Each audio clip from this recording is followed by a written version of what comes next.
शिर्डी शहरालगत हेडगेवार नगर गावठाणात आमच्या वारसा हक्काची कोट्यवधी रुपये किमतीची जमीन असून त्या जमिनी संदर्भात राहता कोर्टात जमिनीच्या उतारावर इतर हक्कात बारकू मारुती शिंदे माळी असे नाव कागदपत्रांच्या आधारे वारस हक्कात लावावे अशी याचिका 11 वर्षापूर्वी दाखल आहे। प्रकरण न्यायप्रविष्ट असताना या जमिनीची खरेदी विक्री होऊ नये, इतर हक्कात नोंद होत नसल्यामुळे आपण शिर्डी उपविभागीय कार्यालयासमोर 26 ऑगस्ट 2024 पासून उपोषण करत असल्याची माहिती बारकू मारुती शिंदे माळी वय वर्ष 78 या वृद्ध इस्माने दिली असून माझी वडिलोपार्जित जमीन असताना माझ्यावर अन्याय झालेला आहे।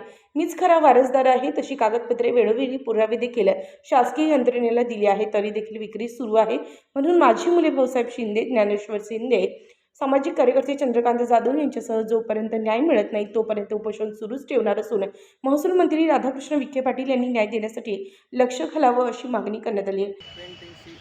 पेंडिंगशी फेर पडला आहे तो इतर हक्कात सातबाऱ्याला नोंद झालेली नाही आहे, तर त्या न झाल्यामुळे आम्हाला त्याचे ना उत्तर पाहिजे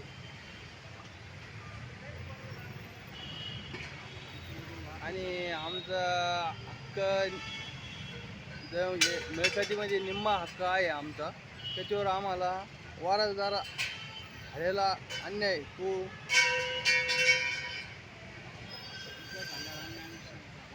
वारसदार आहे आम्ही। ज्ञानेश्वर बारकू शिंदे, मी आमचे वडील ज्या प्रॉपर्टीचे निम्मे वारस आहे, पण समोरची पार्टी हे प्रतिवादी सुभाष गोटराम भालेराव, मंदाकिनी सुभाष भालेराव, राहुल सुभाष भालेराव आणि विशाल सुभाष भालेराव हे एक यांच्या नावाने आमचे केस टाकून आमच्या कोर्टाचा निकाल लागलेला होता, पण त्या संदर्भात आम्हाला कोर्टाने फेर दिला, पण तो फेर इथल्या सरकार आणि तलाठी यांनी तो मंजूर केलेला नाही आणि त्या संदर्भात आम्ही आंदोलन करत आहोत आणि उपोषणाला बसलेलो आहे। किती लोक बसले उपोषणाला 2 लोक बसले। बारकू मारुती शिंदे जे आमचे वडील आहे आणि चंद्रकांत जाधव आणि त्यांचं आम्हाला खूप मोठं सहकार्य लाभलं। उत्तर महाराष्ट्र न्यूज नेटवर्कसाठी शिर्डी।